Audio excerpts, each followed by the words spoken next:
in the earliest chapters of human history. Tools were not merely instruments of survival, but extensions of humanity itself, manifestations of ingenuity, resilience, and adaptation. Among these tools, the sword stands as a symbol of profound transformation, bridging the gap between primitive necessity and sophisticated artistry. Its emergence marked a pivotal moment in human evolution, signaling the shift from rudimentary survival to the complexities of warfare, culture, and identity. This book embarks on an exploration of the sword's early history, tracing its origins from the first crude blades crafted by ancient hands to the refined weapons that would come to define civilizations. The narrative unfolds across 12 meticulously crafted chapters, each delving into a distinct era or facet of the sword's development. From the discovery of metallurgy and the forging of bronze to the rise of iron and steel, these chapters illuminate the technological advancements that shaped the sword's evolution. Alongside this technical journey, we will explore how the sword became intertwined with mythology, religion, and societal hierarchies, embodying power, honor, and even divinity in various cultures. Each chapter is designed to immerse readers in the world of its time, blending historical analysis with vivid storytelling to bring the past to life. To ensure depth and clarity, every chapter spans approximately 6,000 characters, allowing for comprehensive exploration without overwhelming the reader. This structure strikes a balance between detail and accessibility, making the story both informative and engaging. For those eager to continue their journey through the sword's history, an option will be provided at the end of each chapter to proceed further or pause for reflection. Whether you choose to read sequentially or selectively, this book invites you to uncover the rich tapestry of human innovation and imagination woven into the blade of the sword. Long before the sword graced the battlefield or hung proudly on the walls of great halls, humanity relied on simpler implements for survival and defense. These tools, born out of necessity and crafted with increasing sophistication over millennia, laid the groundwork for what would eventually become one of the most iconic weapons in human history. To understand the emergence of the sword, it is essential to examine the technologies and cultural practices that preceded it, for they reveal the gradual evolution of human ingenuity and the seeds of metallurgical expertise. The earliest tools created by humans were fashioned from stone, dating back to the Paleolithic era, approximately 2.6 million years ago. These rudimentary implements, such as hand axes, scrapers, and choppers, were primarily used for tasks like butchering animals, cutting plants, and shaping wood. While not designed specifically for combat, their utility made them effective in self-defense or skirmishes. Over time, as human cognitive abilities advanced, so too did the complexity of these tools. By the Neolithic period, around 10,000 BCE, polished stone tools emerged, reflecting a deeper understanding of material properties and craftsmanship. These included sharper-edged blades and pointed spearheads, which could be affixed to wooden shafts to create thrusting weapons. Such innovations demonstrate humanity's growing awareness of leverage, balance, and the potential for offensive applications, an important precursor to the development of bladed weapons. Wood and bone also played crucial roles in early human tool-making, often complementing stone implements. Wooden clubs, spears, and bows offered versatility in hunting and warfare, while bone needles and awls facilitated clothing production and other domestic tasks. In some cases, composite tools combined materials to enhance functionality. For example, attaching sharpened flint or obsidian to wooden handles resulted in more efficient cutting tools, foreshadowing later techniques used in crafting swords. Additionally, bone daggers, carved from animal bones or tusks, served as status symbols and close combat weapons among certain prehistoric societies.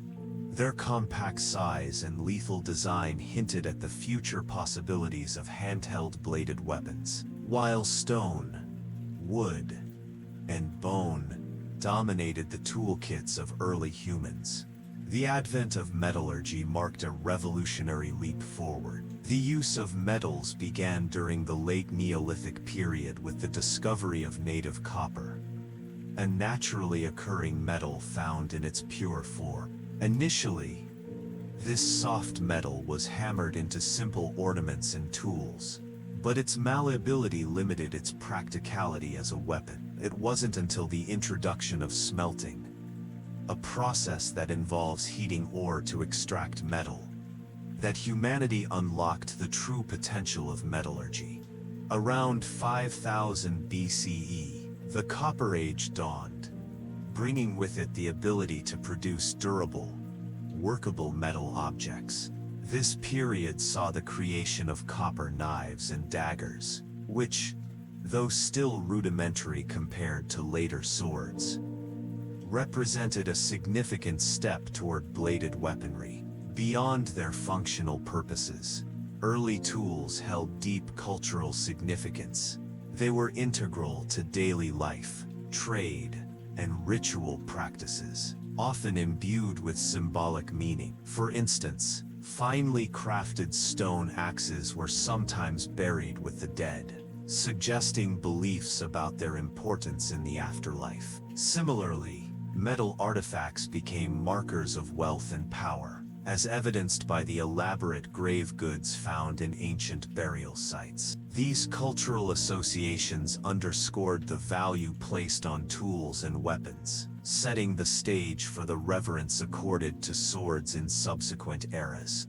As metallurgical knowledge expanded and societies grew more complex, the transition from basic tools to specialized weapons accelerated. Bronze, an alloy of copper and tin, emerged around 3300 BCE, ushering in the Bronze Age. This new material was harder and more durable than pure copper, enabling the production of longer, stronger blades. Early bronze daggers evolved into short swords, marking the beginning of the sword's ascendance as a defining feature of ancient warfare. Yet, the roots of this transformation can be traced back to the humble stone tools, wooden spears, and simple copper implements that once equipped humanity's ancestors. Without these predecessors, the sword might never have come into existence. Thus, the journey from primitive tools to the sophisticated blade of the sword is a testament to human adaptability and creativity, each innovation built upon the last, driven by the dual imperatives of survival and ambition. As we delve deeper into the story of the sword, it becomes clear that its origins are inseparable from the broader arc of human progress. The transition from stone and bone tools to metal weapons was not merely a technological advancement. It was a cultural revolution that reshaped human civilization. Central to this transformation was the discovery and mastery of metallurgy, the science and art of extracting and working with metals. This chapter explores the origins of metallurgy, focusing on the extraction and processing of copper, the first metal to be systematically utilized by humans, and its profound implications for the development of early bladed weapons.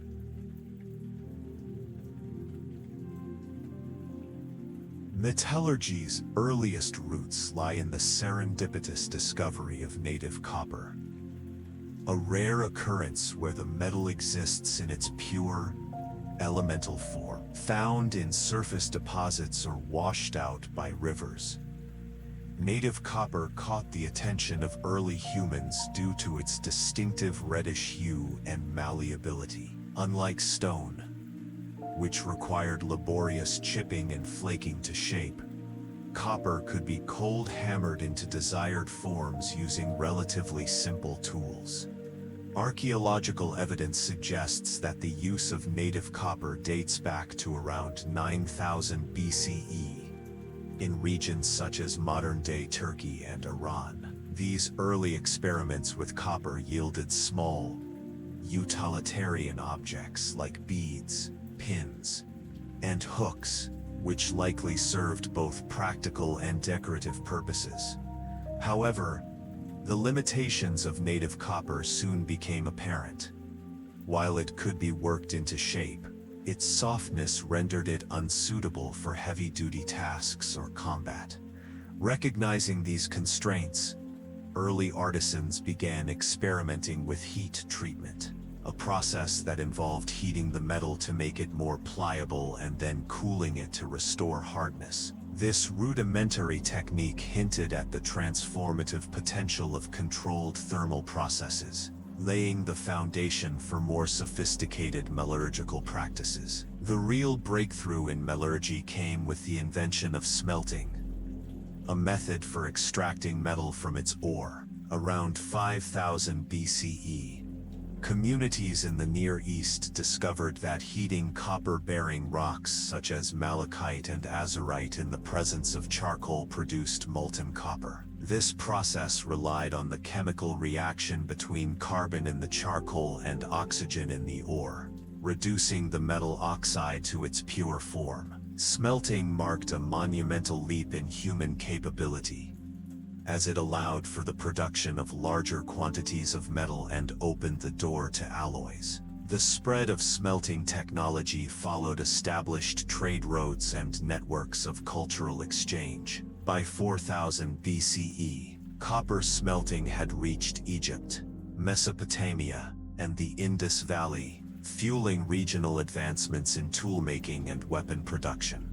Archaeological excavations have uncovered numerous copper artifacts from this period, including axes, chisels, and daggers. These items reflect not only improved metallurgical techniques but also the growing demand for durable, versatile tools, capable of meeting the needs of expanding agrarian societies. With the availability of smelted copper, early artisans turned their attention to creating bladed weapons. The initial designs were modest, resembling elongated versions of stone knives and daggers. Copper blades, though sharper and more resilient than their stone counterparts, remained prone to bending and dulling under stress. Nevertheless, they represented a significant improvement in lethality and precision, making them valuable assets in both hunting and warfare. One of the earliest known examples of a copper-bladed weapon is the beaker dagger,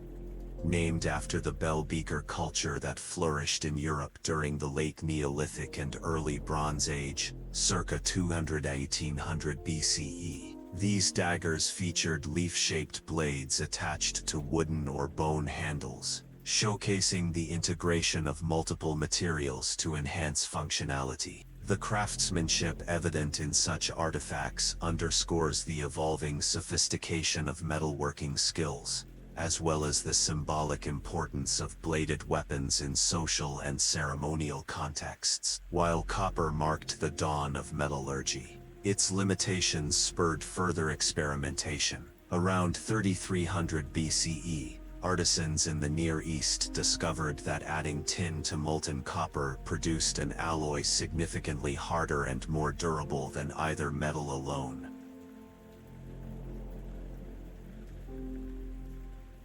This new material, known as bronze, heralded the beginning of the Bronze Age and set the stage for the emergence of true swords.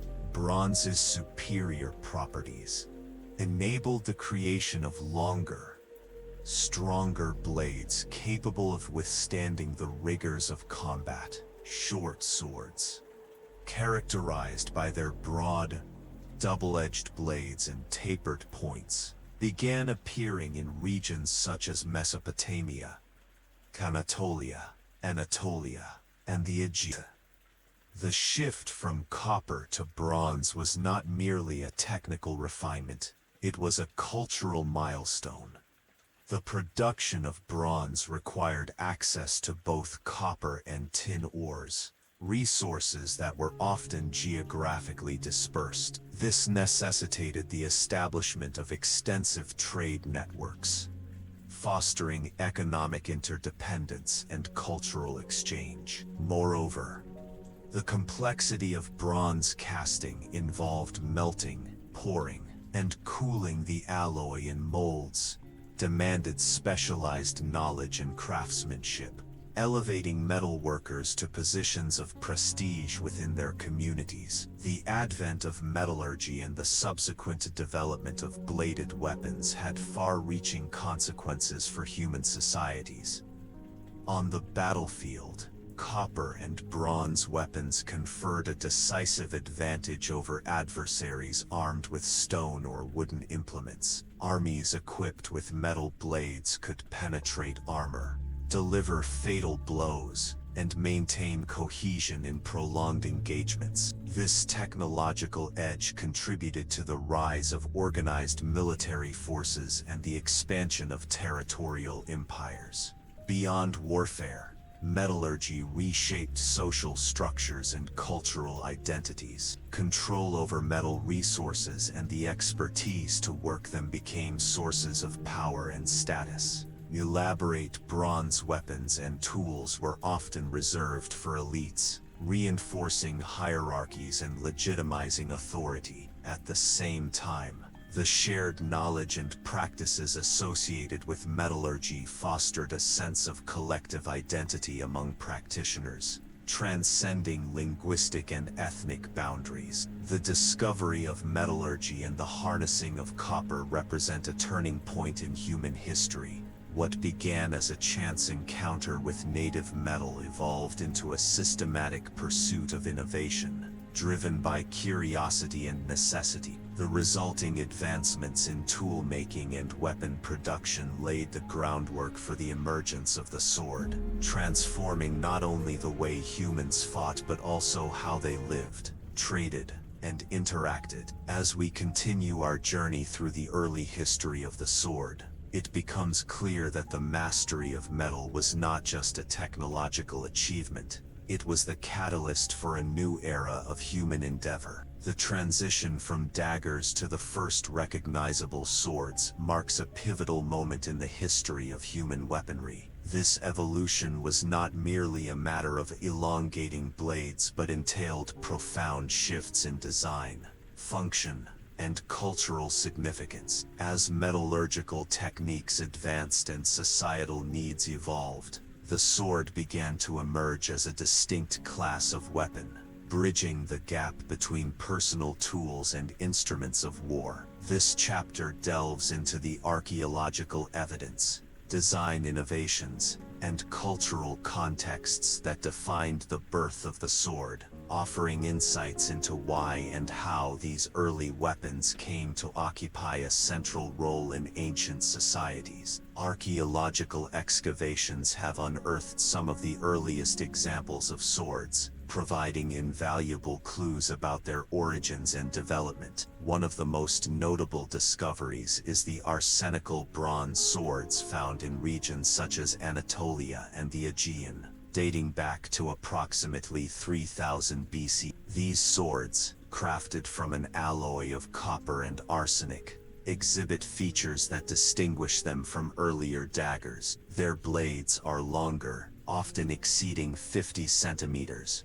and feature tapered points designed for thrusting. The hilts, meanwhile, show evidence of ergonomic considerations, suggesting that these weapons were intended for prolonged use in combat. Another significant find comes from the Sentashta culture of the Eurasian steppes, where archaeologists uncovered bronze swords alongside chariot remains, indicating their association with mounted warfare. These swords, dating to around 2000 BCE, display a leaf-shaped design and are believed to have been influenced by earlier Mesopotamian models. Such discoveries highlight the diffusion of metallurgical knowledge across vast distances, underscoring the interconnectedness of ancient societies. Beyond individual artifacts, the distribution of sword-like weapons in burial sites offers additional context. In many cases, these weapons were interred with high-status individuals, suggesting their role as symbols of power and prestige. For example, these swords of the warrior graves found in Mycenaean Greece often accompanied elaborate grave goods, including helmets, shields, and chariots. These burials not only reflect the martial ethos of their time but also emphasize the sword's dual function as both a practical tool and a cultural icon. The transformation from daggers to swords required significant advances in design to address the challenges posed by longer blades. Early swordsmiths faced two primary concerns: ensuring structural integrity and optimizing balance for effective use. Shorter daggers, while effective for close-quarters combat, lacked the reach and versatility needed for larger-scale engagements. Extending the blade introduced the risk of brittleness and breakage, particularly when subjected to the stresses of slashing or parrying. To overcome these challenges, artisans experimented with blade geometry and alloy composition. One key innovation was the adoption of a tapering profile, where the blade narrowed gradually from hilt to tip. This design reduced weight while maintaining strength, allowing for greater maneuverability without compromising durability.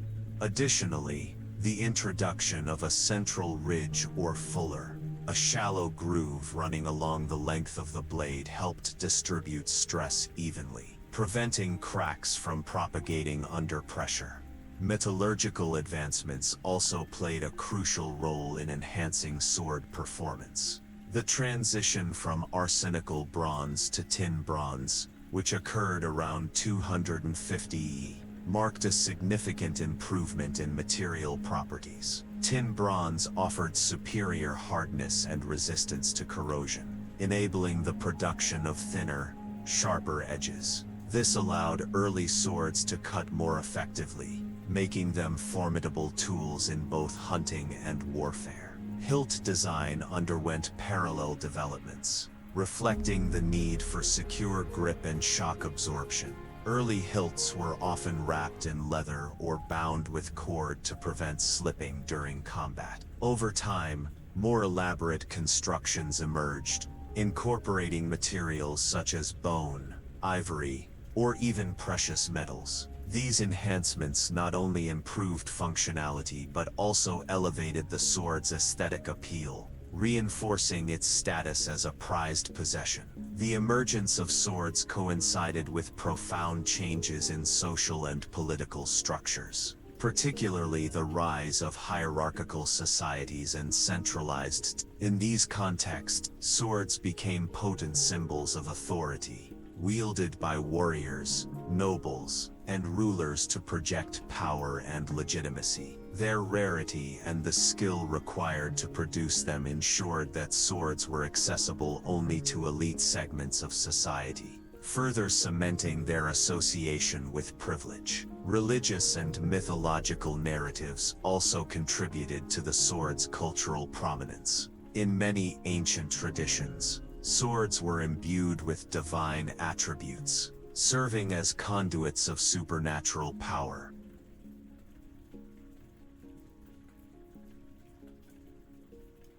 For instance, Mesopotamian texts describe the god Marduk wielding a flaming sword to vanquish chaos, while Egyptian mythology portrays the pharaoh as a divine warrior armed with a sacred blade. These stories reinforce the sword's role as an instrument of cosmic order, aligning earthly rulers with celestial forces. Moreover, the sword's dual nature, as both a tool of violence and a marker of identity, made it a focal point for communal values and aspirations. In warrior cultures, proficiency with the sword was equated with personal honor and valor. Ritualized combat, whether in training or ceremonial displays, showcased the mastery of swordsmanship and reinforced bonds within the community.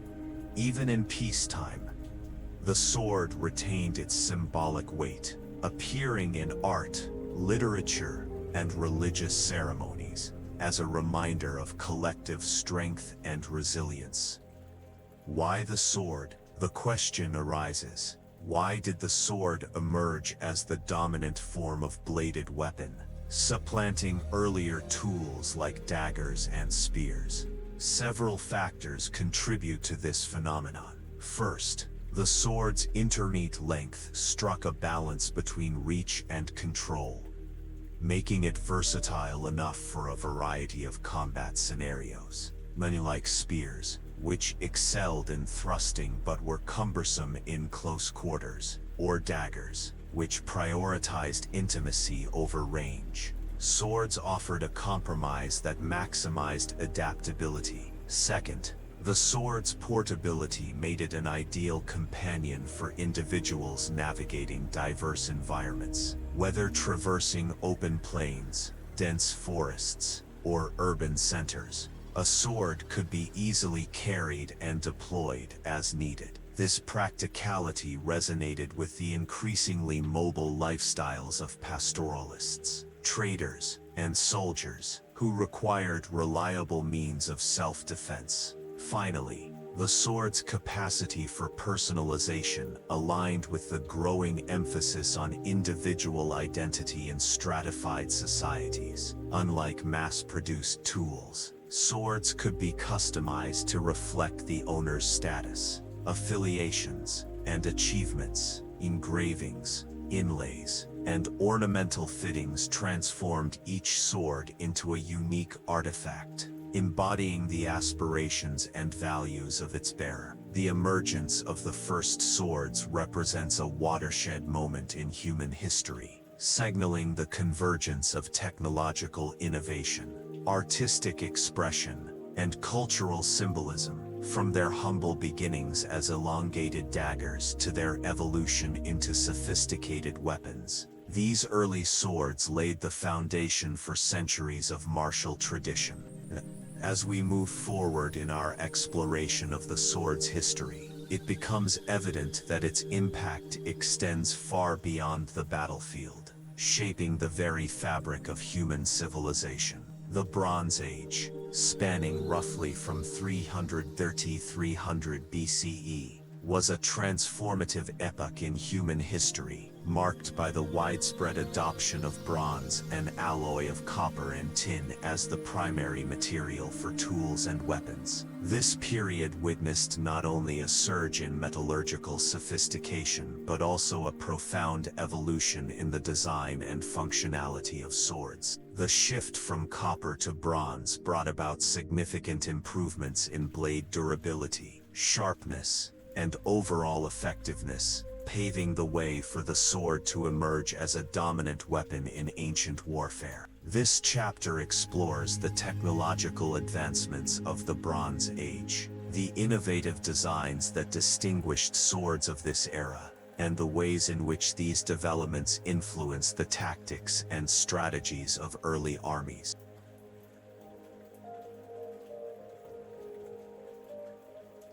At the heart of the Bronze Age's impact on sword design lies the superior metallurgical properties of bronze compared to pure copper. While copper blades were groundbreaking in their time, they suffered from inherent limitations, such as brittleness and susceptibility to bending under stress. The addition of tin to molten copper created an alloy that was markedly harder and more resistant to wear, enabling the production of longer, sharper, and more durable blades. This technological leap was not merely incremental, it fundamentally altered the possibilities for swordsmiths, allowing them to experiment with new forms and functionalities.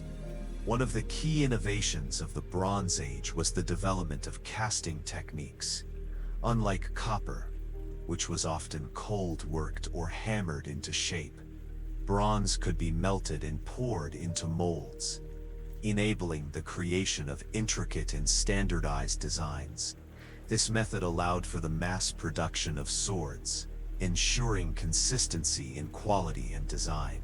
The use of clay or stone molds also permitted the inclusion of detailed embellishments, such as ridges, grooves, and decorative motifs, which enhanced both the aesthetic appeal and structural integrity of the blade. For example, the central ridge or fuller, a hallmark of Bronze Age sword design, was not only visually striking but also served a practical purpose by reducing weight without compromising strength.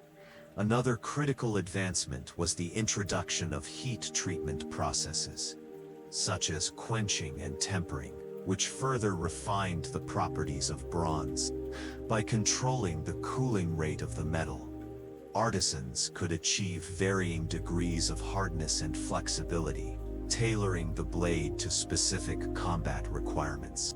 These techniques underscored the growing expertise of metalworkers, who were no longer mere craftsmen but skilled engineers capable of manipulating material properties to achieve desired outcomes. The swords of the Bronze Age exhibited a remarkable diversity of forms, reflecting regional variations in metallurgical practices, cultural preferences, and tactical needs. Despite this diversity, certain design elements became widely adopted, setting the standard for future generations of swords. One of the most iconic styles of the period is the leaf-shaped sword, characterized by a broad, double-edged blade that tapers symmetrically to a sharp point. This design, prevalent in regions such as the Aegean and Central Europe, exemplifies the balance between cutting and thrusting capabilities. The wide blade allowed for powerful slashes, while the tapered tip enabled precise stabs, a combination that made the leaf-shaped sword highly versatile in combat. Archaeological finds, such as the swords from the Mycenaean civilization, reveal meticulous attention to detail, with carefully crafted edges and symmetrical proportions that speak to the high level of craftsmanship achieved during this era. Another notable design is the rapier-like sword, which emerged in the later stages of the Bronze Age. These swords featured elongated, slender blades optimized for thrusting rather than slashing. Their increased length provided greater reach, making them ideal for duels or skirmishes in open terrain. Examples of rapier-like swords have been discovered in regions such as Scandinavia and the British Isles, where they were likely used by elite warriors or chieftains. The emphasis on thrusting reflects a shift in combat tactics, as warriors sought to exploit vulnerabilities in armor and shield defenses.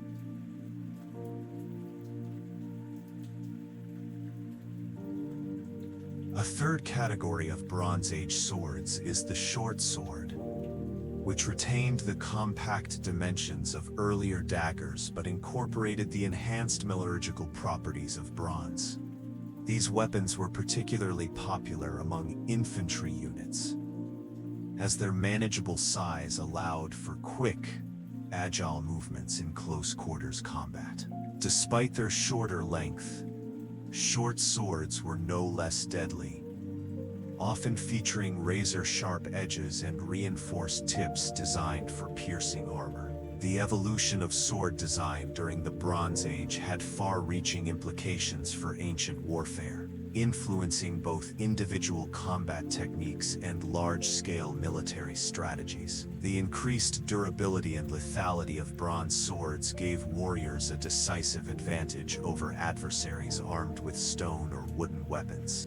Armies equipped with bronze swords could execute coordinated attacks with greater precision, leveraging the weapon's versatility to adapt to different combat scenarios. One of the most significant tactical innovations of the period was the integration of swords into mixed unit formations. Infantry armed with short swords often operated alongside archers and spearmen, forming cohesive battle lines that maximized the strengths of each weapon type.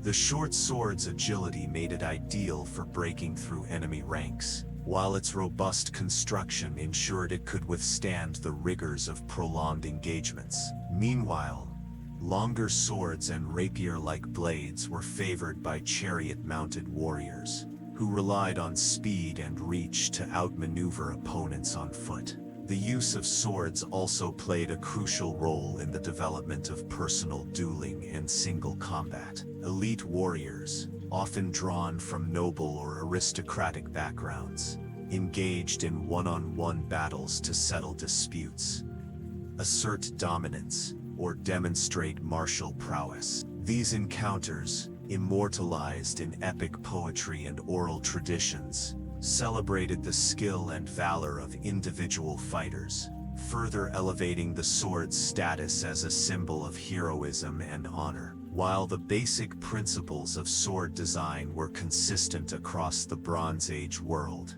regional variations reflected local preferences, available resources, and cultural priorities. In Mesopotamia, for example, swords were often adorned with intricate engravings depicting mythological scenes or divine figures, underscoring their role as sacred objects imbued with spiritual power. Similarly, in Egypt, swords were frequently associated with the pharaohs, who wielded them as instruments of divine authority in both ceremonial and military contexts. In contrast, the swords of Northern Europe and the Eurasian steppes tended to prioritize functionality over ornamentation. These weapons were designed for rugged conditions, with sturdy hilts and reinforced blades capable of withstanding the harsh demands of mounted warfare. The nomadic tribes of the steppes, in particular, relied on swords as part of their arsenal of lightweight,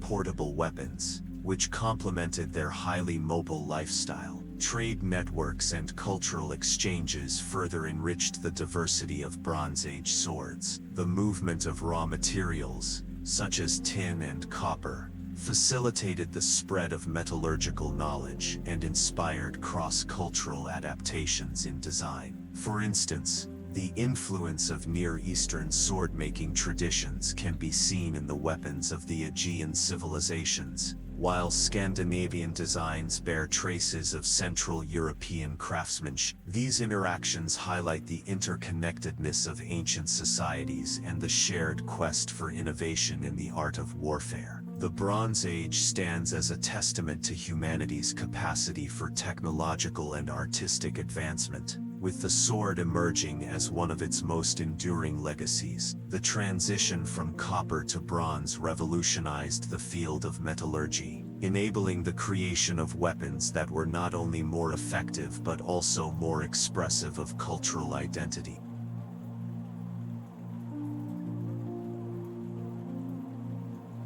The diverse designs of Bronze Age swords reflect the ingenuity of their makers and the dynamic interplay of form and function.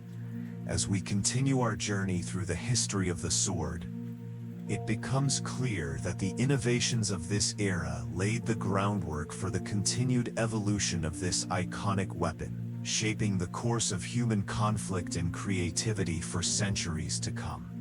Throughout the Bronze Age and into the Iron Age, the sword transcended its utilitarian origins to become a profound symbol of power, status, and divine favor. Across diverse cultures, the sword was imbued with layers of meaning that extended far beyond its function as a weapon. It became an emblem of authority wielded by kings and warriors, a sacred object consecrated by deities, and a marker of social hierarchy.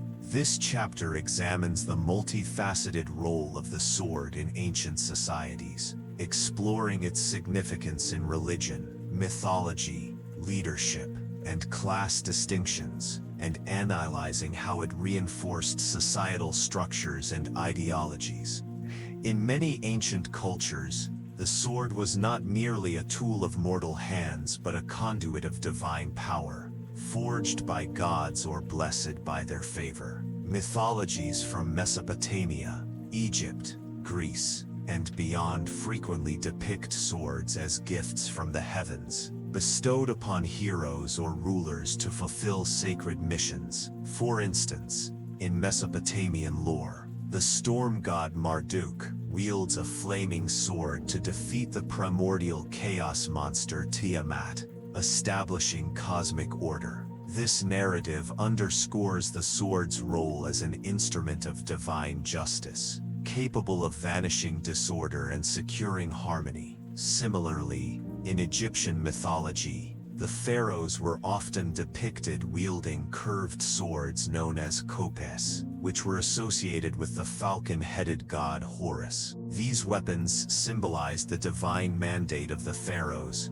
who were considered earthly embodiments of Horus. The act of wielding a sword thus became a ritualistic affirmation of their legitimacy to rule, linking temporal authority with celestial sanction. Such associations elevated the sword to a sacred status, transforming it into a talisman of divine protection and empowerment. Greek mythology offers another compelling example in the figure of Achilles, whose legendary sword was said to be forged by the god Hephaestus. This divine craftsmanship imbued the weapon with unparalleled qualities, reflecting the hero's semi-divine heritage. The sword, therefore, became a tangible manifestation of Achilles' exceptional destiny, underscoring the intertwining of mortal and divine realms. These mythological narratives reinforced the belief that swords were not ordinary objects but vessels of extraordinary power, sanctified by the gods themselves. In addition to their religious and mythological significance, swords served as potent symbols of earthly authority, particularly in the hands of kings, generals, and elite warriors. Throughout antiquity, rulers were often depicted brandishing swords in art, sculpture, and literature, emphasizing their role as protectors and enforcers of order. The sword became a visual shorthand for sovereignty, signifying the monarch's capacity to defend the realm and administer justice. For example, in the Near East, Assyrian reliefs frequently portray kings such as Ashurbanipal wielding swords in triumphant poses atop chariots or amidst battle scenes. These images were not merely celebratory but deeply ideological, projecting an image of invincibility and divine favor. The sword, in this context, functioned as both a literal and metaphorical extension of the king's power, reinforcing his position at the apex of the social hierarchy.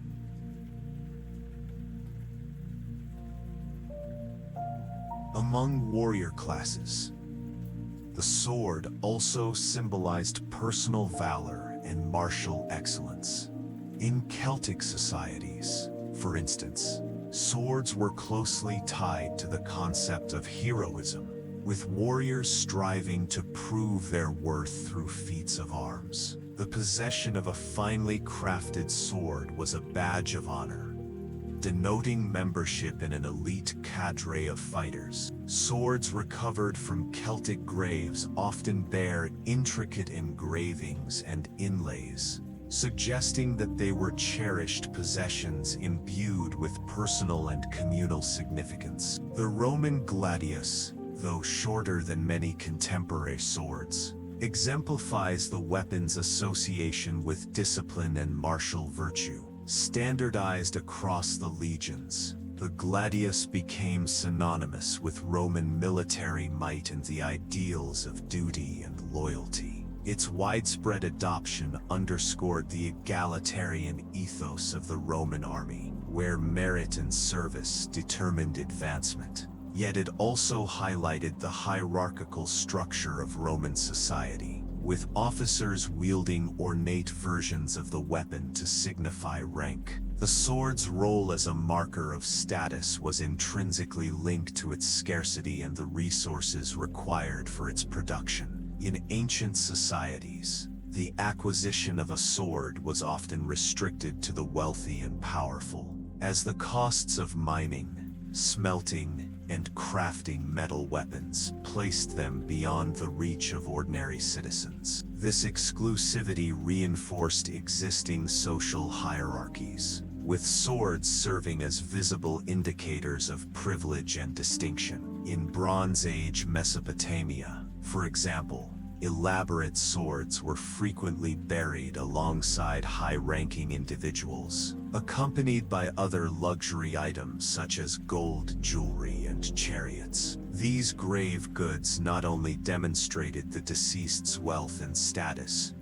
but also perpetuated the notion that swords were reserved for the elite. Similarly, in Mycenaean Greece, swords adorned with precious metals and gemstones were found in royal tombs, underscoring their association with aristocratic lineages. The economic implications of sword ownership extended beyond individual wealth to encompass broader patterns of trade and resource allocation. The production of bronze swords required access to both copper and tin, which were often sourced from distant regions. This dependency fostered the development of extensive trade networks, with cities and states vying for control over vital mineral deposits. The resulting competition for resources contributed to the rise of centralized governments and professional armies, further solidifying the sword's role as a cornerstone of state power. While swords were predominantly associated with male authority, there are notable exceptions that challenge traditional gender norms. In some cultures,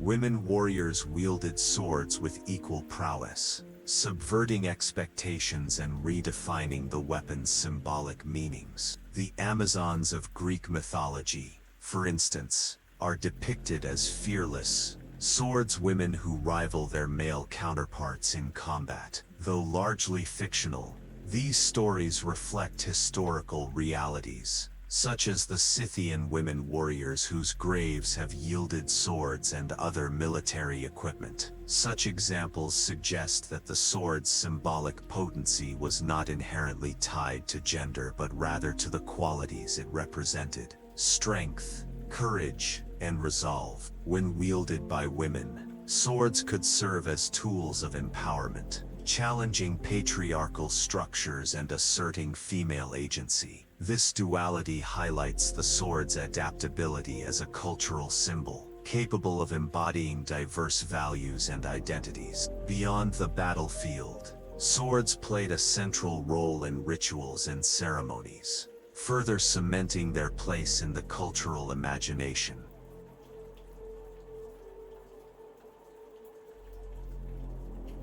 In many societies, swords were consecrated through elaborate rites, involving offerings, prayers, and blessings.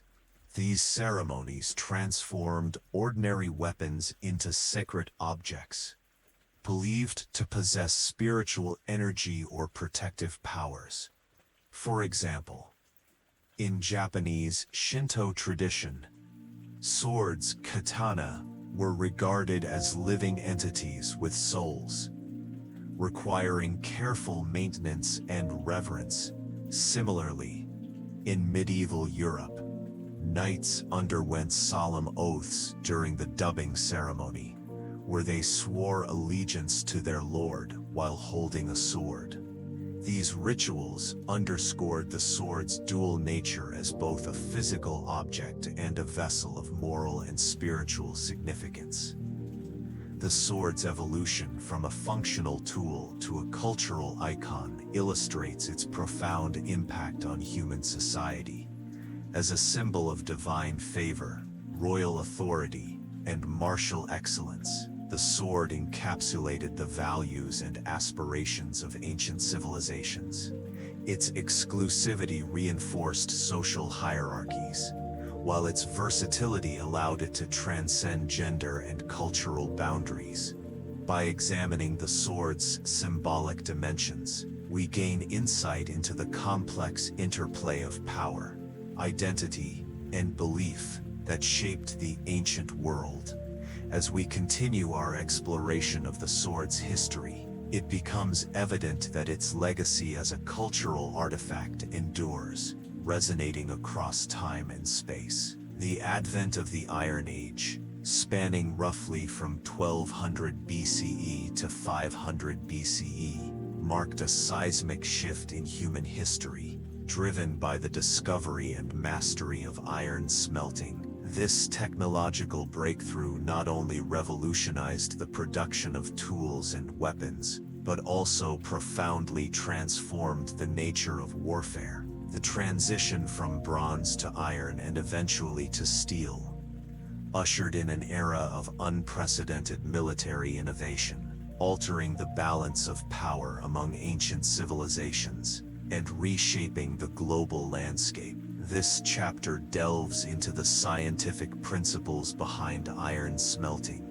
the advantages of iron and steel over bronze, and the cascading effects of these developments on warfare, politics, and society. Iron smelting represented a quantum leap in metallurgical knowledge, requiring a deeper understanding of chemistry and thermodynamics than ever before. Unlike copper and tin, which occur in relatively pure forms and can be smelted at lower temperatures, iron is typically found in oxide-rich ores such as hematite and magnetite. Extracting usable iron from these ores demanded higher furnace temperatures exceeding 200 degrees to 92 degrees to reduce the iron oxide into metallic iron. This process, known as reduction smelting, relied on the controlled combustion of charcoal to generate the intense heat needed to break the chemical bonds in the ore. The introduction of bloomery furnaces, which emerged independently in various regions, marked a critical milestone in iron production. These furnaces consisted of clay-lined pits or shafts into which alternating layers of iron ore and charcoal were stacked. Air was introduced through bellows, fueling the combustion process and creating a reducing atmosphere that separated iron from impurities. The result was a spongy mass of metallic iron, known as a bloom, which could be hammered and refined into wrought iron. This malleable material was free of slag and suitable for crafting durable tools and weapons. While early iron was softer than bronze, subsequent advancements in forging techniques allowed artisans to produce hardened iron and, eventually, steel. Steel, an alloy of iron and carbon, combined the toughness of wrought iron with the hardness of cast iron, creating a material that surpassed bronze in virtually every respect.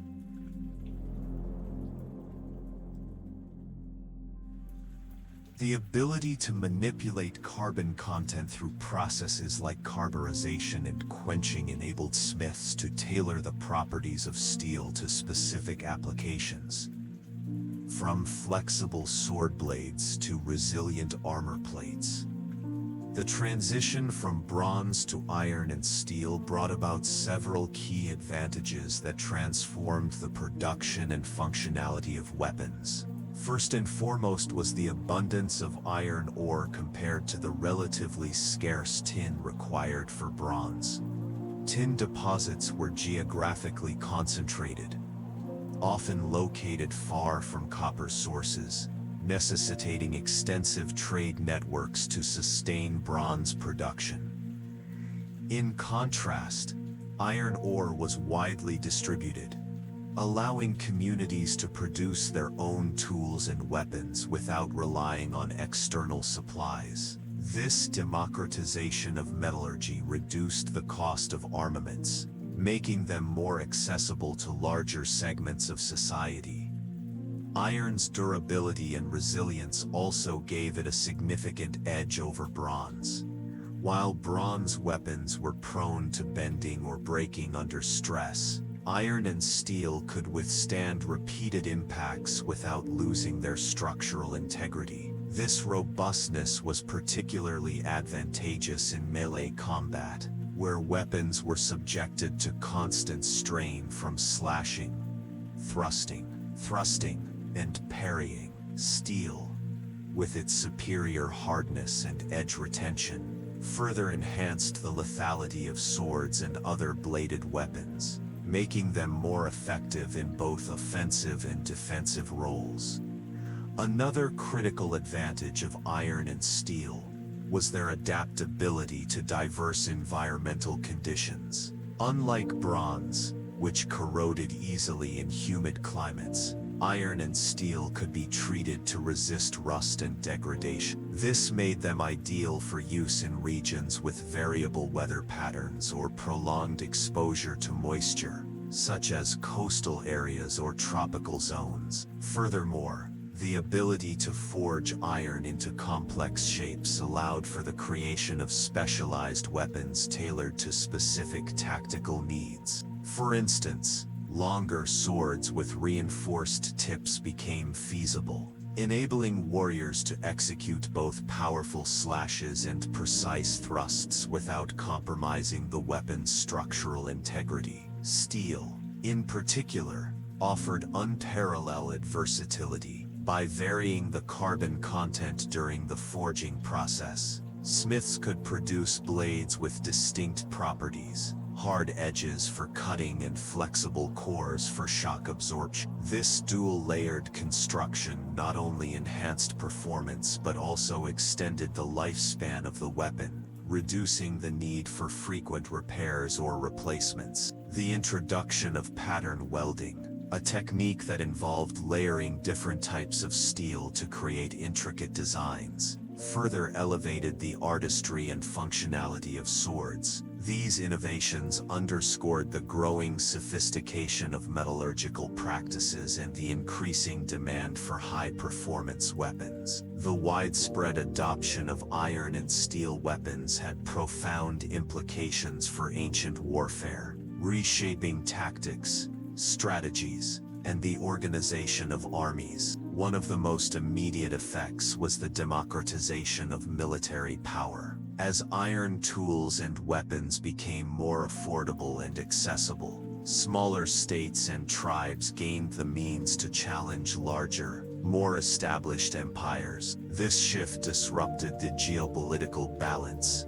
leading to increased competition and conflict among neighboring polities. In regions such as the Near East and Europe, the proliferation of iron weapons coincided with the collapse of several Bronze Age civilizations, including the Hittite Empire and Mycenaean Greece. Scholars have debated whether this decline was directly caused by the advent of iron technology or if it resulted from a combination of factors, such as climate change, migration, and internal instability.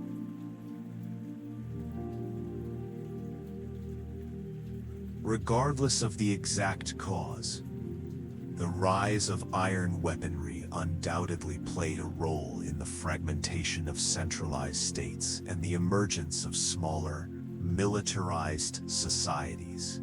Iron weapons also facilitated the development of new combat techniques and formations. The increased durability and lethality of swords, spears, and axes encouraged the formation of densely packed infantry units, such as the Greek phalanx. These tightly coordinated formations relied on overlapping shields and projecting spears to create an impenetrable wall of defense, while iron swords provided the means to exploit gaps in enemy lines. The effectiveness of such tactics was demonstrated during the Greco-Persian Wars, where Greek hoplites armed with iron weapons repeatedly defeated numerically superior Persian forces.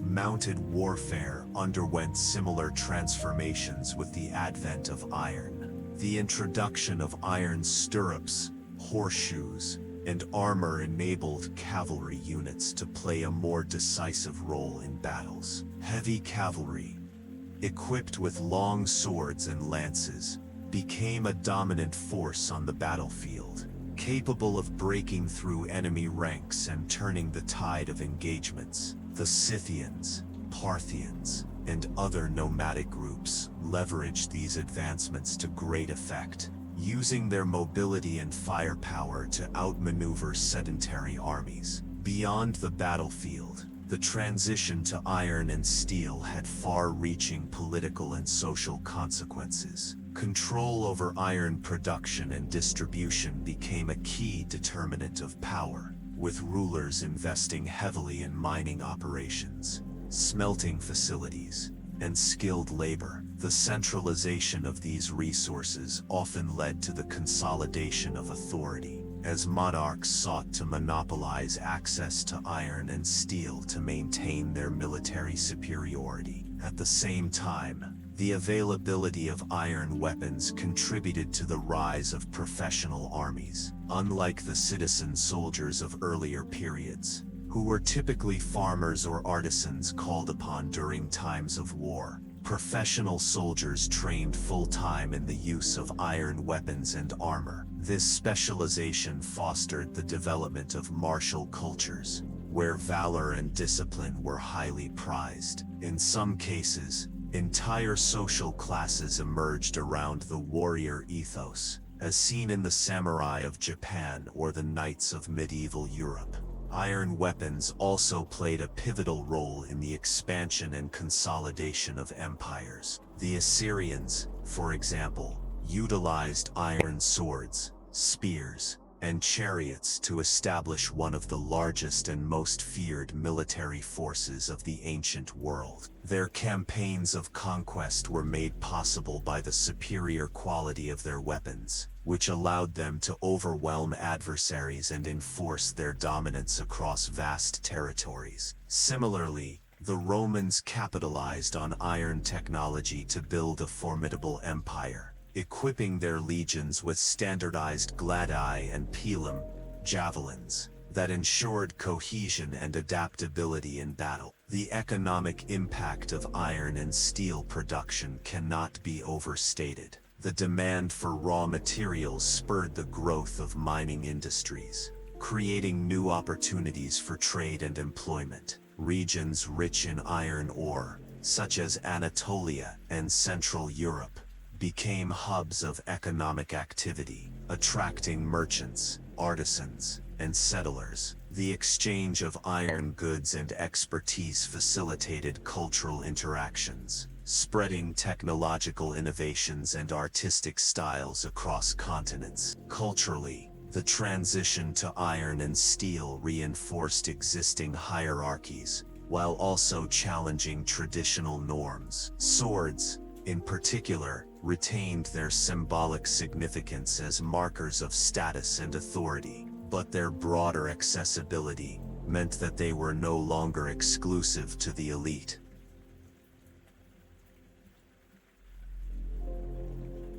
This democratization of weaponry blurred the lines between noble warriors and common soldiers, prompting debates about honor, legitimacy, and the nature of heroism.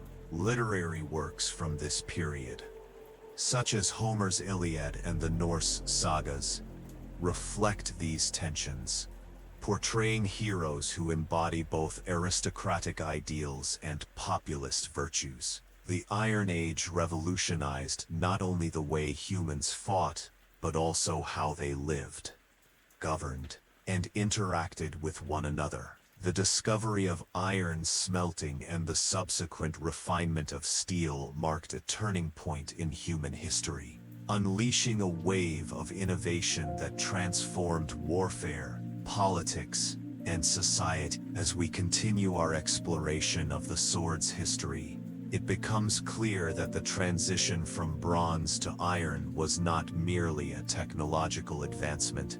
It was a catalyst for profound cultural and historical change. The legacy of this era endures, reminding us of humanity's enduring quest for strength, resilience, and mastery over the material world. As the sword evolved from its earliest iterations in the Bronze Age to the refined steel blades of the Iron Age, it became a nexus of cultural exchange, technological diffusion, and military ambition. The spread of sword-making techniques across continents and civilizations highlights the interconnectedness of ancient societies, driven by trade networks, conquests, and migrations. This chapter examines how the movement of ideas, materials, and people facilitated the dissemination of sword technologies, focusing on key examples from the Mediterranean, Asia, and Northern Europe. Through these case studies, we uncover the ways in which cross-cultural interactions shaped the design, function, and symbolism of swords, reflecting both shared human ingenuity and regional distinctiveness. The Mediterranean region served as a crucible for the exchange of sword-making techniques, with its extensive maritime trade routes and frequent conflicts fostering the transfer of knowledge. The origins of many early sword designs can be traced to Mesopotamia, where the Sumerians and Akkadians pioneered the use of bronze weapons around 3000 BC. These early swords, characterized by their leaf-shaped blades and tapered points, were disseminated through trade and conquest, influencing neighboring cultures such as the Hittites, Egyptians, and Minoan. One of the most significant conduits for this diffusion was the Aegean Sea, which connected the Near East with the burgeoning civilizations of Crete and mainland Greece. Archaeological evidence suggests that Minoan craftsmen adopted and adapted Mesopotamian sword designs, incorporating local aesthetic preferences and functional requirements. For instance, Minoan swords often featured elongated blades optimized for slashing, reflecting the islanders' emphasis on naval warfare and close-quarters combat aboard ships. These innovations, in turn, influenced Mycenaean swordsmiths, who produced iconic weapons such as the Nio Type II sword, a sturdy, double-edged blade designed for hacking and thrusting. The Greeks further refined these designs, particularly during the Archaic and Classical periods, when the phalanx formation became the cornerstone of their military strategy. The short, straight-bladed Xephus emerged as the quintessential Greek sword, balancing cutting power with maneuverability. Its compact size made it ideal for use within the tight confines of the phalanx, while its robust construction ensured reliability in prolonged engagements. The widespread adoption of the Xephus across the Greek city-states underscores the role of cultural unity in shaping weapon preferences, even as regional variations persisted.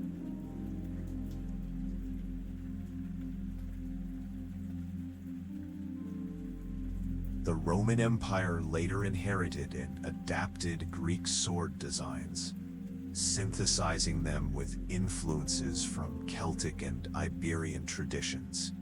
The Roman gladius, renowned for its effectiveness in close combat, exemplifies this synthesis. Its relatively short length and broad blade drew inspiration from earlier Greek models, while its tapered point and ergonomic hilt reflected innovations introduced by Celtic mercenaries. The gladius became emblematic of Roman military prowess, symbolizing the empire's ability to assimilate and integrate diverse cultural elements into a cohesive whole. While the Mediterranean facilitated the exchange of sword-making techniques within a relatively compact geographic area, the Silk Road enabled the transmission of metallurgical knowledge across vast distances, linking the East and West. Stretching from China to the Mediterranean, This network of trade routes allowed artisans, merchants, and travelers to share ideas, materials, and technologies, profoundly influencing the development of swords in Asia. One of the most notable examples of this cross-cultural exchange is the katana, the iconic curved sword of Japan. While the katana is often regarded as a uniquely Japanese creation, its origins can be traced to Chinese and Korean influences. During the Tang Dynasty 661–907 CE, Chinese swordsmiths developed advanced techniques for forging high-carbon steel, producing blades with exceptional sharpness and flexibility. These innovations were transmitted to Korea, where artisans refined them further before introducing them to Japan via diplomatic missions and trade. Japanese swordsmiths integrated these foreign techniques with indigenous practices, creating the distinctive katana. The blade's curvature, achieved through differential hardening, a process that involves cooling the edge faster than the spine, enhanced its cutting power while maintaining structural integrity. The katana's design reflects a synthesis of practical considerations and aesthetic principles, embodying the samurai ethos of precision, discipline, and elegance. Its evolution demonstrates how cultural borrowing and adaptation can yield entirely new forms, even as they retain echoes of their origins. Similarly, the Indian subcontinent played a pivotal role in the diffusion of metallurgical expertise along the Silk Road. Ancient Indian craftsmen were renowned for their mastery of wood steel, a high-carbon alloy prized for its strength and distinctive damascene patterns. Wood steel was exported to Persia, where it was used to forge legendary weapons such as the shamshir, a slender, curved sword favored by Persian cavalry. These weapons, in turn, influenced European sword designs during the Crusades, when European knights encountered Middle Eastern swordsmanship and sought to emulate its effectiveness. In Northern Europe, the spread of sword-making techniques was closely tied to patterns of migration and conflict. The collapse of the Western Roman Empire in the 5th century CE triggered a period of upheaval, during which Germanic tribes such as the Goths, Vandals, and Franks carved out new territories across the continent.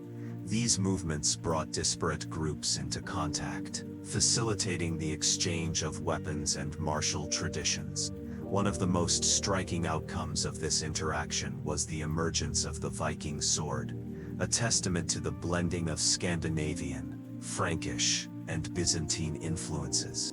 Viking swords, characterized by their broad, double-edged blades and ornate hilts, combined the cutting power of earlier Germanic designs with the metallurgical sophistication of Carolingian workshops.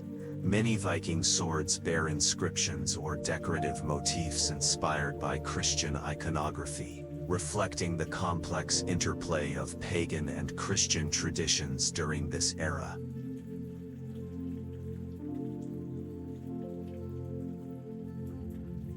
The Vikings themselves were instrumental in spreading sword-making techniques throughout Europe and beyond.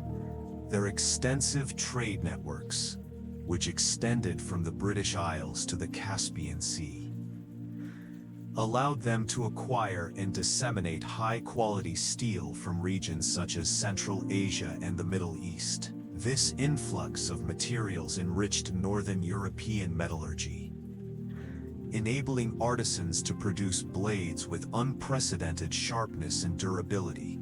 Among the most remarkable examples of cross-cultural influence in sword-making are the Ulfbert swords, a group of medieval European blades renowned for their exceptional quality, produced between the 9th and 11th centuries.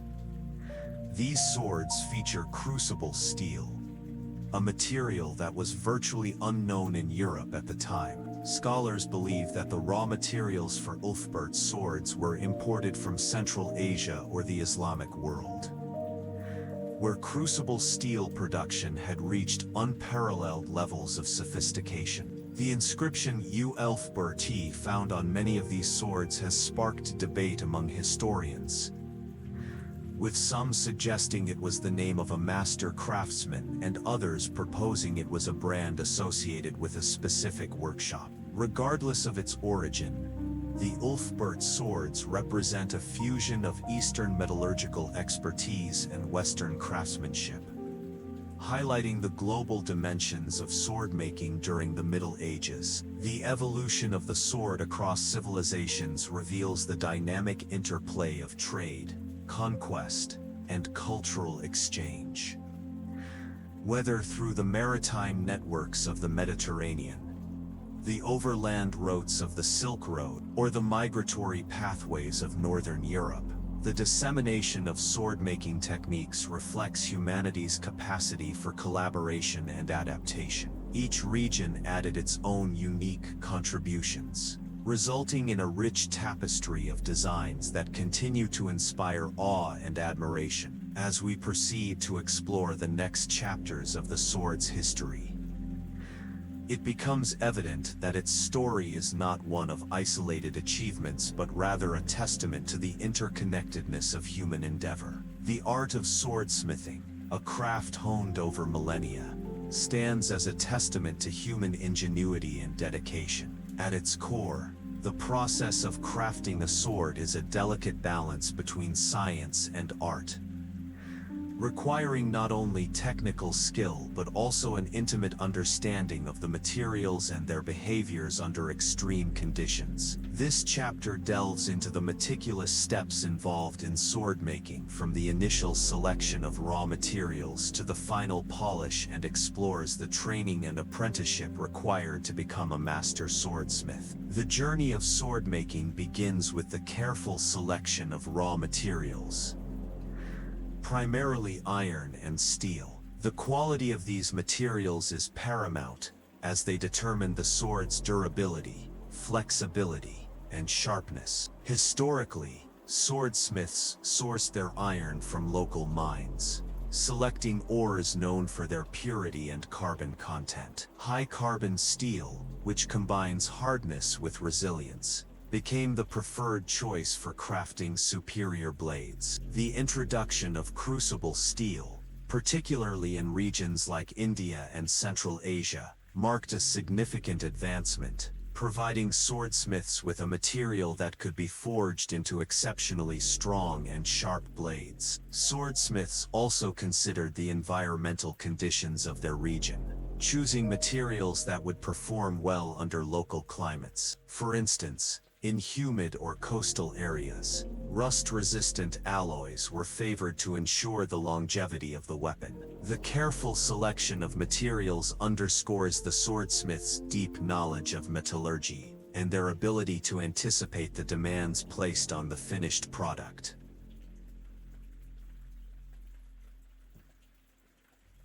Once the materials were selected, the swordsmith began the forging process, a physically demanding yet artistically intricate stage of sword making. The raw metal was heated in a forge until it reached a malleable state, glowing red hot. Using hammers, tongs, and anvils, the smith shaped the molten metal into the desired form, gradually elongating and refining the blade. This process required precision and patience, as each strike of the hammer determined the blade's geometry and balance. A critical aspect of forging was achieving the correct blade profile, which varied depending on the intended use of the sword. Double-edged blades, for example, were designed for both cutting and thrusting, while single-edged blades prioritized slashing power. The tapering of the blade from hilt to tip was carefully calculated to distribute weight evenly, ensuring that the sword felt natural in the wielder's hand. Master swordsmiths often employed techniques such as pattern welding, layering different types of steel to create visually stunning and structurally sound blades. After the initial shaping, the blade underwent heat treatment, a transformative step that defined its mechanical properties. Quenching, the rapid cooling of the heated blade in oil or water, hardened the steel, making it capable of holding a sharp edge. However, this process also made the blade brittle, necessitating tempering, a secondary heating phase that reduced brittleness while retaining hardness. The timing and temperature of these treatments were meticulously controlled, often relying on the swordsmith's intuition and experience. Different regions developed unique quenching methods to suit their materials and preferences. For instance, Japanese swordsmiths utilized clay coatings to create differential hardening, where the edge cooled faster than the spine, resulting in a blade that was both sharp and flexible. These techniques highlight the diversity of approaches within the craft, each tailored to achieve specific outcomes. With the blade forged and treated, the swordsmith turned their attention to assembling the weapon. The hilt, guard, and pommel were crafted separately, often from materials such as wood, bone, ivory, or metal. These components were designed not only for functionality but also for aesthetics, reflecting the cultural and personal significance of the sword. Ornate engravings, inlays, and embellishments transformed the weapon into a work of art, symbolizing the owner's status and identity. The final step in the process was polishing, a labor-intensive task that revealed the blade's true character. Using progressively finer abrasives, the swordsmith removed imperfections and enhanced the blade's surface finish. In Japan, this stage was entrusted to specialist polishers gishi, who spent weeks or even months perfecting the katana's mirror-like sheen. The result was a blade that not only performed flawlessly, but also radiated beauty and craftsmanship. Becoming a master swordsmith was a lifelong pursuit, requiring years of rigorous training and apprenticeship. Young apprentices began their journey by performing menial tasks, such as stoking the forge or preparing materials, gradually earning the trust and mentorship of their masters. Over time, they learned the intricacies of forging, heat treatment, and finishing, developing a keen eye for detail and a steady hand.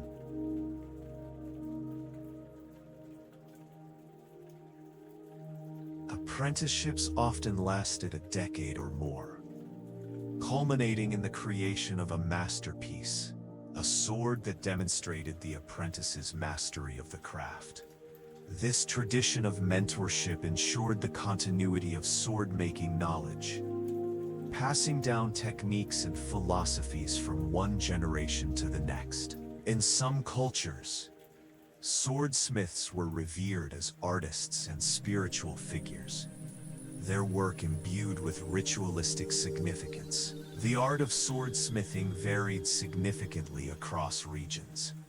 Pathos, shaped by local resources, traditions, and martial needs. In Europe, for example, medieval swordsmiths emphasized functionality, producing robust blades suited for armored combat. In contrast, Japanese swordsmiths prioritized balance and aesthetics, creating katanas that were as much symbols of honor as they were weapons. These regional differences reflect the adaptability of the craft, as swordsmiths tailored their techniques to meet the demands of their respective societies. The process of crafting a sword is a testament to the harmonious blend of artistry and engineering, requiring a level of skill and dedication that few professions demand. From the careful selection of materials to the painstaking assembly and finishing, every step in the sword-making process reflects the swordsmith's commitment to excellence. As we continue our exploration of the sword's history,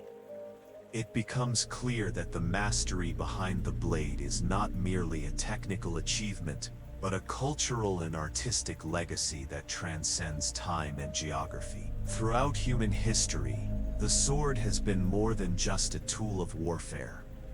It has been a potent symbol woven deeply into the fabric of mythology and folklore. Across cultures and epochs, swords appear as instruments of destiny, justice, and transformation, often carried by heroes whose deeds define their society's values and aspirations. These legendary tales not only celebrate individual acts of courage and sacrifice but also serve as moral compasses, imparting lessons about honor, loyalty, and the consequences of wielding power. This chapter delves into some of the most iconic swords from global mythologies, exploring their roles in shaping cultural narratives and the archetypal qualities of the heroes who wielded them. Perhaps the most famous sword in Western mythology, Excalibur, embodies the themes of divine sanction and rightful leadership. According to Arthurian legend,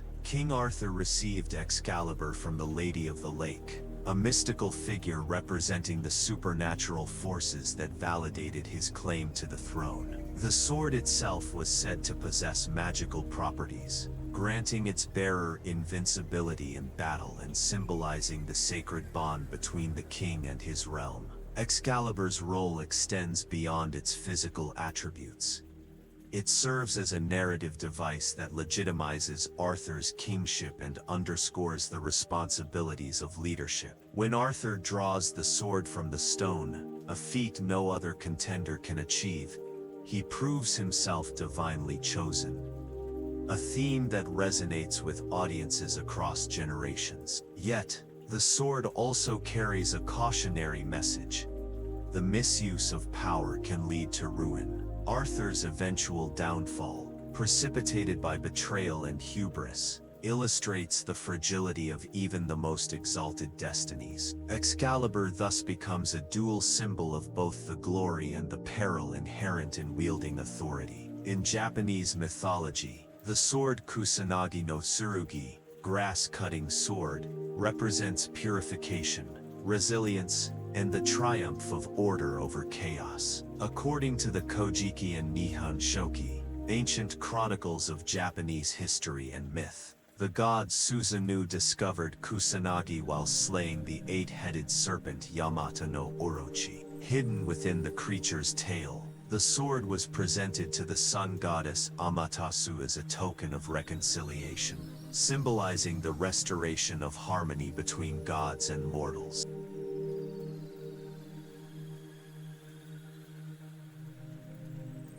Kusanagi later passed into the hands of Emperor Jimmu, the mythical founder of Japan, cementing its association with imperial authority.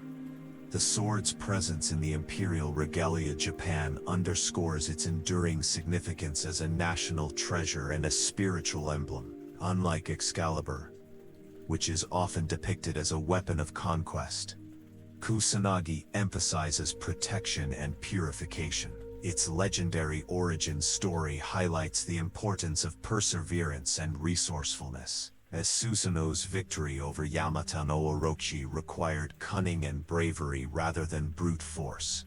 In the chivalric epics of medieval Europe, the sword Durandal stands as a testament to unwavering faith and heroic sacrifice. Belonging to Roland, one of Charlemagne's 12 paladins, Durandal was said to contain holy relics embedded in its hilt, including a tooth of Saint Peter and a piece of the Virgin Mary's garment. These sacred artifacts imbued the sword with divine power, making it indestructible and capable of cleaving through mountains. Durandal features prominently in the Song of Roland, an epic poem recounting the Battle of Ransu Pass, where Roland and his companions faced overwhelming odds against Basque forces. Despite his valor, Roland hesitates to call for reinforcements, fearing that sounding his horn would tarnish his reputation. Ultimately, he blows the horn too late, and though he fights valiantly, he perishes alongside his comrades. Before dying, Roland attempts to destroy Durandal to prevent it from falling into enemy hands, but the sword remains unbroken, symbolizing the indomitable spirit of its owner. Durandal's tale reinforces the ideals of chivalry, courage, loyalty, and self-sacrifice, while also warning against pride and obstinacy. In Norse mythology, the sword Gram, Wrath, exemplifies the duality of power and destruction. Forged by the dwarven smiths Sindri and Broker, Gram was gifted to the hero Sigurd, also known as Siegfried, to aid him in his quest to slay the dragon Fafnir. The sword's unparalleled sharpness allowed Sigurd to pierce Fafnir's scales, securing his fame as a dragon slayer. However, Gram's legacy is tinged with tragedy, as Sigurd's subsequent actions spurred by greed and betrayal lead to his demise. Gram's curse lies in its association with ambition and moral ambiguity. Sigurd's acquisition of the sword marks the beginning of a downward spiral, culminating in his murder at the hands of conspirators manipulated by Brynhildr, a Valkyrie wronged by his betrayal. The sword thus serves as both a tool of liberation and a harbinger of doom, reflecting the complex interplay of fate and free will in Norse cosmology. Gram reminds us that power, however noble its origins, can corrupt those who wield it unwisely. In Islamic tradition, the sword Zulfiqar holds a place of reverence as a symbol of divine guidance and martial prowess. Believed to have been bestowed upon Ali, the cousin and son-in-law of the Prophet Muhammad, Zulfiqar is described as a bifurcated blade resembling a scissor or a fork. Its unique design signifies the dual nature of justice, swift and decisive yet balanced and fair.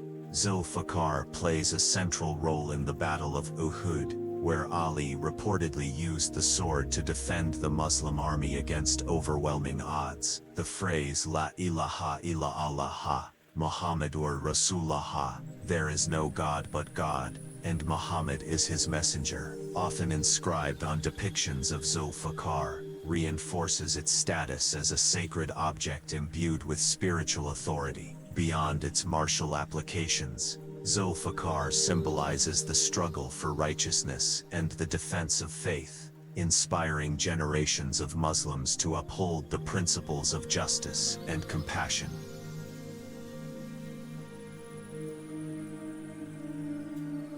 These legendary swords, Excalibur, Kusanagi, Durandal, Gram, and Zulfiqar, are more than mere artifacts. They are vessels of cultural memory, carrying the values and aspirations of the societies that created them. Through their stories, we encounter timeless themes of heroism, sacrifice, and the ethical dilemmas of wielding power. Whether as symbols of divine favor, instruments of purification, or harbingers of fate, these swords remind us of humanity's enduring fascination with the interplay of strength and virtue.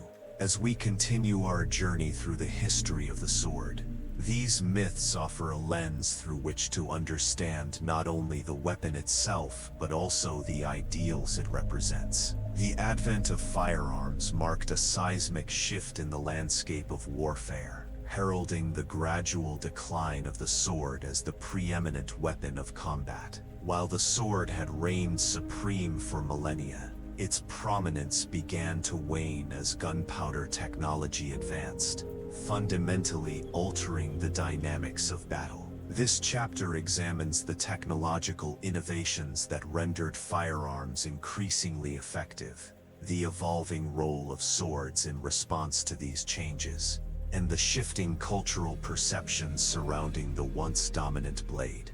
The origins of firearms can be traced back to the late 13th century, with the invention of primitive handheld cannons and rudimentary muskets. Initially, these early firearms were cumbersome, inaccurate, and slow to reload, making them less reliable than traditional melee weapons like swords and spears. However, continuous improvements in metallurgy, ignition mechanisms, and ammunition design steadily enhanced their lethality and usability. By the 15th and 16th centuries, firearms had begun to play a decisive role in large-scale battles, signaling the dawn of a new era in military history. One of the most significant breakthroughs was the development of matchlock and flintlock mechanisms, which replaced the earlier, less reliable methods of igniting gunpowder. These innovations allowed soldiers to fire their weapons more efficiently and with greater accuracy, even in adverse conditions. The introduction of rifling, grooves cut into the barrel to impart spin on projectiles, further improved range and precision, rendering firearms increasingly lethal against armored opponents. Armor, once a stalwart defense against swords and arrows, proved ineffective against bullets, forcing militaries to rethink their strategies and equipment. The mass production of firearms during the Industrial Revolution accelerated their adoption on the battlefield. Muskets gave way to rifles, pistols, and eventually machine guns, each iteration bringing greater firepower and versatility. The American Civil War, 1861-1865, and the Franco-Prussian War, 1870-1871, highlighted the devastating potential of modern firearms, as armies equipped with repeating rifles and artillery inflicted unprecedented casualties.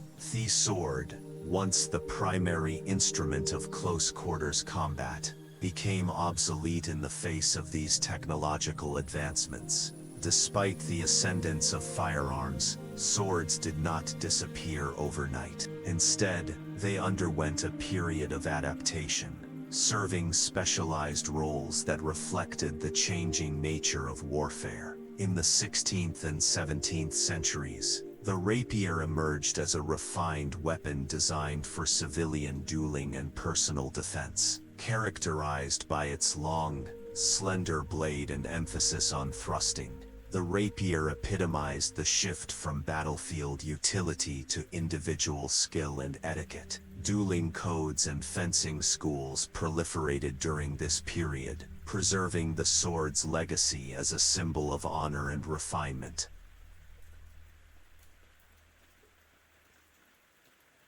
On the military front, shorter swords like the saber and cutlass found niche applications among cavalry units and naval personnel. Cavalry sabers, with their curved blades optimized for slashing, remained effective in mounted charges, where speed and momentum compensated for the limitations of close-range engagement. Similarly, naval cutlasses were valued for their simplicity and durability in the confined spaces of shipboard combat. These adaptations demonstrate the sword's resilience as a tool of war, even as its primary role diminished. However, by the late 19th century, the sword's utility on the battlefield had largely evaporated. The mechanization of warfare, epitomized by trench warfare during World War I, 1914-1918, rendered swords impractical in the face of machine guns, artillery, and chemical weapons. Swords were relegated to ceremonial purposes, symbolizing rank and tradition rather than martial capability. Officers continued to carry ornamental swords as part of their uniforms, but these were vestiges of a bygone era, devoid of practical application. The decline of the sword as a weapon of war coincided with a resurgence of interest in its cultural and symbolic significance. As firearms dominated the battlefield, the sword came to embody romanticized notions of chivalry, heroism, and martial virtue. Literature, art, and popular culture celebrated the sword as a relic of a more honorable age, contrasting its perceived elegance with the impersonal brutality of modern warfare. This nostalgia for the sword is evident in the revival of medieval and Renaissance aesthetics during the Victorian era. Historical reenactments, knightly tournaments, and the arts and crafts movement reflected a longing for the perceived simplicity and valor of earlier times. The sword became a focal point for these sentiments, serving as a tangible link to the past. Even today, the image of the sword persists in fantasy literature, film, and video games, perpetuating its mythic status as a symbol of power and righteousness. At the same time, The sword's obsolescence prompted philosophical reflections on the nature of progress and the cost of technological advancement. Writers and thinkers grappled with the paradox of innovation. While firearms represented humanity's ingenuity and capacity for improvement,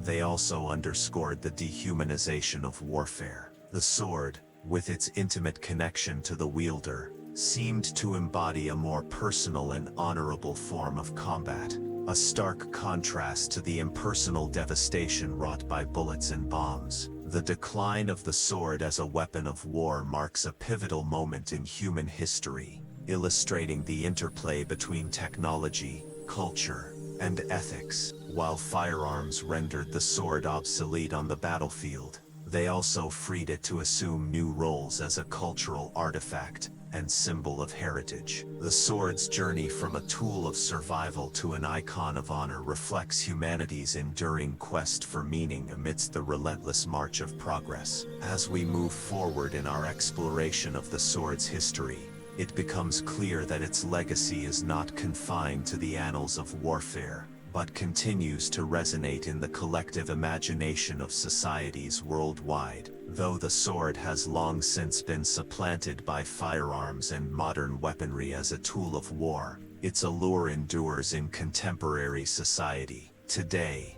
the sword occupies a unique space as both a historical artifact and a living symbol of human ingenuity, artistry, and cultural heritage. This chapter examines the multifaceted ways in which swords are preserved, studied, and celebrated in the modern era, exploring their roles in museums, academic research, martial arts, and popular media.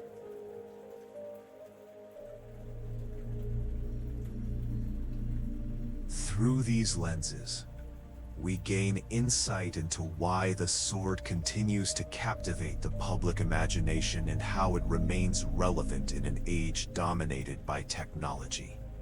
Museums serve as custodians of the sword's storied past, offering a tangible connection to the eras in which these weapons were forged.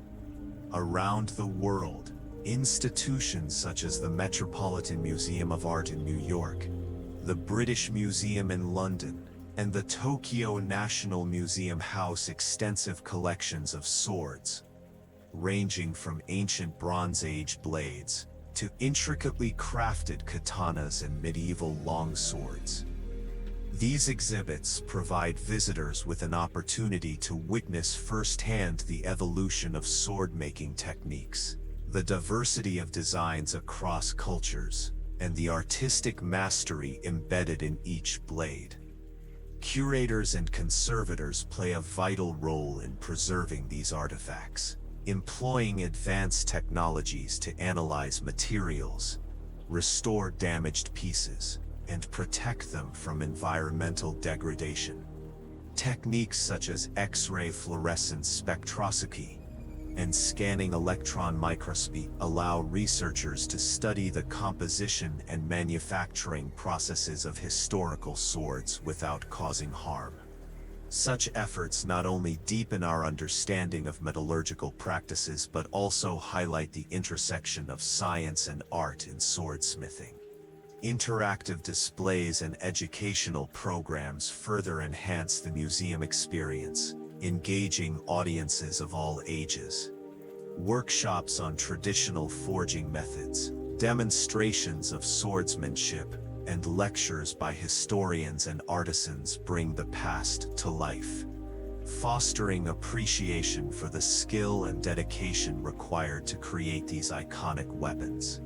By situating swords within their broader historical and cultural contexts, museums ensure that their significance is not lost to time. Scholarly inquiry into the history and technology of swords has flourished in recent decades, driven by advancements in archaeology, material science, and interdisciplinary approaches. Researchers delve into topics ranging from the socio-political implications of sword ownership to the metallurgical innovations that define specific eras. Academic journals, conferences, and books dedicated to arms and armor studies have become essential platforms for sharing discoveries and interpretations. One area of focus is the reconstruction of ancient forging techniques. Experimental archaeologists collaborate with modern blacksmiths to recreate historical swords using period-appropriate tools and methods. These projects shed light on the challenges faced by ancient swordsmiths and validate theories about the origins of certain designs. For example, experiments with pattern welding have confirmed its role in enhancing both the strength and visual appeal of early medieval swords. Another avenue of research examines the symbolic meanings attached to swords in different societies. Anthropologists and folklorists analyze literary texts, oral traditions, and visual art to uncover how swords functioned as markers of identity, status, and belief systems. Such studies reveal the deep emotional and ideological connections between humans and their weapons, transcending utilitarian purposes to encompass spiritual and communal dimensions. The practice of sword-based martial arts has experienced a renaissance in recent years, fueled by a growing interest in historical European martial arts (EMA), Japanese kenjutsu, and other traditional disciplines. Enthusiasts train with replica weapons to master techniques derived from ancient manuals and treatises, breathing new life into combat styles that were once on the verge of extinction.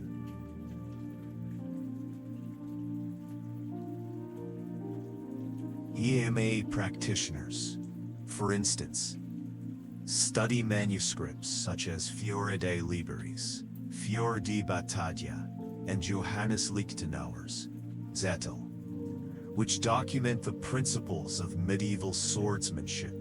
These sources provide detailed instructions on stance, footwork, strikes, and defenses, enabling modern fighters to reconstruct authentic combat scenarios. Tournaments and workshops bring together practitioners from around the globe, fostering camaraderie and advancing the field through shared knowledge and experimentation. Similarly, the preservation of Japanese sword arts like Aikido and Kendo underscores the enduring appeal of the katana. Practitioners emphasize not only technical proficiency, but also mental discipline and respect for tradition. The philosophy of Bushido, or the way of the warrior, continues to resonate with students seeking balance between physical prowess and ethical conduct. For many, the act of wielding a sword transcends recreation, becoming a meditative practice that connects them to a lineage of warriors and artisans. The tactile experience of handling a blade fosters a deeper appreciation for its design and purpose, bridging the gap between theory and embodiment. Perhaps no medium has done more to sustain the sword's popularity than popular culture. From epic films and novels to immersive video games, the sword remains a staple of storytelling, embodying themes of heroism, adventure, and heroism, and transformation. Iconic characters such as Aragorn from J.R.R. Tolkien's The Lord of the Rings, Conan the Barbarian, and Luke Skywalker from Star Wars wield swords that are as much symbols of their journeys as they are tools of conflict. Fantasy literature, in particular, has revitalized interest in swords as magical and legendary objects. Authors like George R.R. Martin, Ursula K. Le Guin, and Brandon Sanderson weave intricate narratives around enchanted blades, imbuing them with powers that reflect their owner's virtues and flaws. These stories tap into universal archetypes, drawing readers into worlds where the sword represents not just physical strength, but also moral conviction, destiny, and transformation. For instance, Ice and Longclaw, from A Song of Ice and Fire, are not merely weapons. They symbolize family legacies, honor, and the weight of responsibility carried by their wielders. Film and television have similarly embraced the sword as an iconic prop, leveraging its visual and symbolic power to captivate audiences. Epic battle sequences featuring clashing swords evoke a visceral sense of drama and heroism, whether in historical dramas like Braveheart or fantastical epics like the Lord of the Rings trilogy. Directors often collaborate with expert armorers and historians to ensure authenticity in design and choreography, enhancing the immersive quality of these portrayals. The cinematic portrayal of swords not only entertains but also educates viewers about different styles and traditions, sparking curiosity about their real-world counterparts. Video games have taken this fascination to new heights, offering players the opportunity to wield virtual swords in richly detailed digital environments. Titles such as The Elder Scrolls V Skyrim, Dark Souls, and The Legend of Zelda series allow gamers to experience the thrill of combat while exploring vast, imaginative worlds. Many games incorporate mechanics that reward skillful use of swords, encouraging players to master timing, strategy, and precision. This interactive engagement fosters a deeper connection between the player and the weapon, transforming the sword into more than a tool. It becomes an extension of the player's agency within the game world.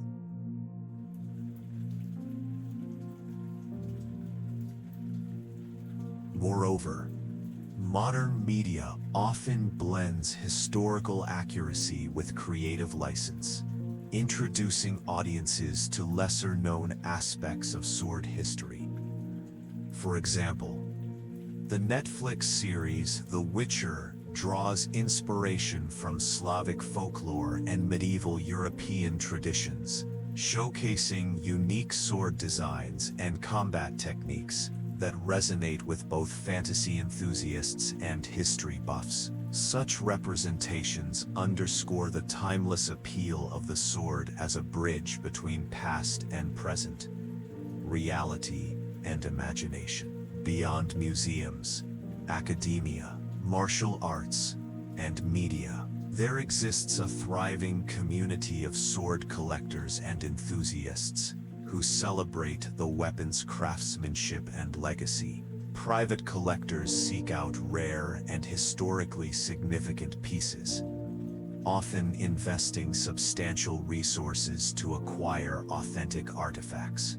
These individuals view swords not merely as decorative items but as tangible links to bygone eras, each blade telling a story of its time, place, and maker. Simultaneously, the reproduction of historical swords has gained momentum, driven by advancements in manufacturing technology and increased demand from hobbyists, reenactors, and martial artists. Companies specializing in high-quality replicas employ skilled artisans who meticulously recreate the appearance and functionality of original swords, using period-appropriate materials and techniques.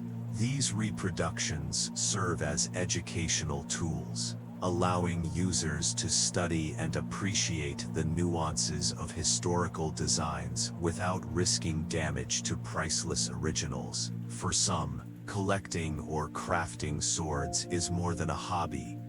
It is a passion that reflects a deep respect for tradition and artistry. Online forums, social media groups, and conventions provide platforms for enthusiasts to share knowledge, showcase their collections, and connect with like-minded individuals. This global network underscores the enduring appeal of the sword as a unifying force across cultures and generations. In contemporary society, The sword endures not as a relic of obsolescence, but as a vibrant symbol of human creativity, resilience, and aspiration. Its presence in museums, academic research, martial arts, and popular media demonstrates its capacity to transcend its original purpose as a weapon of war and assume new roles as a cultural artifact, educational resource, and source of inspiration. Whether admired for its beauty, studied for its history, or wielded in practice, the sword continues to resonate with people from all walks of life, bridging the gap between ancient traditions and modern sensibilities. As we reflect on the sword's journey through time, it becomes clear that its legacy is far from static. Instead, it evolves alongside humanity, adapting to changing contexts, while retaining its core essence as a testament to ingenuity and endurance. By preserving, studying, and celebrating the sword, we honor not only the artisans and warriors of the past, but also our shared heritage as storytellers, innovators, and dreamers. The sword stands as one of humanity's most enduring creations, a testament to our ability to transform raw materials into instruments of survival, conquest, and artistry. From its humble origins as elongated stone daggers to the refined steel blades of the Iron Age, the sword evolved alongside human civilization, reflecting the technological, cultural, and societal shifts that defined each era. Its trajectory, from a utilitarian tool to a revered symbol of power, honor, and divinity, reveals profound insights into the human condition and our perpetual quest for mastery over the material world.